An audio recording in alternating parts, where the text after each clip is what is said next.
Have you checked your electricity bill lately? Because from London to Los Angeles, Madrid to New York, millions of people this summer are staring at numbers they've never seen before, and most of them are blaming their air conditioner. But here's the thing, your AC isn't the problem, it's a symptom. What's actually driving those bills is something happening thousands of meters above your head in the atmosphere, something that has been quietly building for decades and is now showing up in your monthly expenses, whether you care about the environment or not. This is the story of how climate change stopped being a distant threat and became a line item on your electricity bill. This summer has been unlike anything most people alive today have experienced. Paris crossed 40 degrees Celsius. Spain hit 43.7. The UK, a country famous for mild, rainy summers, broke temperature records that had stood for generations. And across the United States, nearly 50 million people found themselves under heat alerts at the same time. People weren't just uncomfortable, they were trapped indoors. Schools closed early. Workers on construction sites were sent home. Elderly neighbors who had never owned an air conditioner in their lives suddenly needed one urgently. And every single one of those air conditioners, every fan running through the night, every refrigerator working overtime to keep food from spoiling, all of it fed back into the electricity grid at exactly the same time. Demand surged, supply strained, and prices followed. Now you might be wondering, we've had hot summers before. What makes this one different? Why does it feel like the heat just won't let go? The answer lies in something meteorologists call an omega block. Let's break that down simply. Normally, weather moves. Think of the atmosphere like a river. It flows, it shifts. Cool air sweeps in behind warm air, and temperatures balance themselves out over a few days. You get a hot week, then a cool front arrives, and you catch your breath. An omega block is when that river hits a dam. A massive high-pressure system parks itself over a region and simply refuses to budge. No cool air gets in. The heat that builds up during the day doesn't escape at night. And because the sun keeps adding energy every morning, the temperatures stack, day after day after day. We saw this in 2003 when Europe baked for weeks and over 70,000 people died from heat-related causes. We saw it again in 2021 when the Pacific Northwest of the United States, a region famous for mild temperate weather, hit 49 degrees Celsius. The weather system looks identical on a map. The consequences are in a completely different league. It is like the difference between a river flooding a town that sits 2 meters above the waterline versus one that sits half a meter above it. The flood is the same flood, but one town survives and one does not. So how exactly does all of this land on your electricity bill? Let's walk through it with a real example. Take a typical household in Madrid or Phoenix, two cities that have been at the center of this summer's heat. In a normal July, that family might run their air conditioning for 5 or 6 hours a day, mostly in the afternoon and early evening. Their monthly electricity consumption sits at a predictable number. They know roughly what to expect. Now put them inside an omega block. Temperatures outside hit 42 degrees by midday and don't drop below 30 even at midnight. Suddenly that AC isn't running 5 hours a day, it's running 20. Not because anyone changed a setting, but because the house itself can't cool down. The walls have absorbed heat all day. The roof radiates it back through the night. The AC is fighting a losing battle against physics, and it is doing so around the clock. That alone can triple electricity consumption in a single month. But here is the part most people don't know. Your bill isn't just about how much electricity you use, it's also about what that electricity costs per unit at the moment you use it. And during a heat wave, that price surges. When an entire city reaches for the thermostat at the same time, the electricity grid buckles under the demand. Energy providers have to fire up what are called peaker plants, backup power stations, usually older and more expensive to run, that only come online in emergencies. The cost of running those plants gets passed directly to consumers.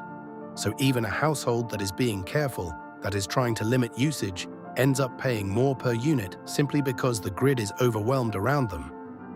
Add those two things together, more consumption, higher price per unit, and you start to understand why people are opening their bills this summer and questioning whether there has been a mistake. There hasn't been a mistake. The system is working exactly as designed. The problem is that the system was never designed for summers like this. Scientists tracking global temperatures have been consistent and clear. 2026 is on course to be the warmest year ever recorded, not by a narrow margin, by a significant one. But beyond the numbers, think about what that actually means for daily life. Because this is where the real cost hides, the one that never appears on any bill. When temperatures stay above 35 degrees through the night, the human body cannot fully recover. Sleep becomes shallow, concentration drops, reaction times slow. Studies show that workers in heat-affected regions lose significant productivity during prolonged heat waves, not because they are lazy, but because their bodies are genuinely under physiological stress. For the elderly, for young children, for people with heart or respiratory conditions, extreme heat is not an inconvenience. It is a medical emergency waiting to happen. Hospitals fill up, emergency services are stretched. And the economic cost of that, in healthcare, in lost working days, in emergency response, runs into billions every summer. None of that shows up on your electricity bill, but it is part of the same story. What we are experiencing is not the worst-case scenario, it is the new baseline.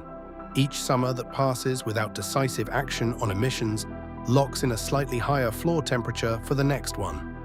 The heat waves get longer, the omega blocks get more intense, and the bills get higher. This is not a prediction, it is already the pattern.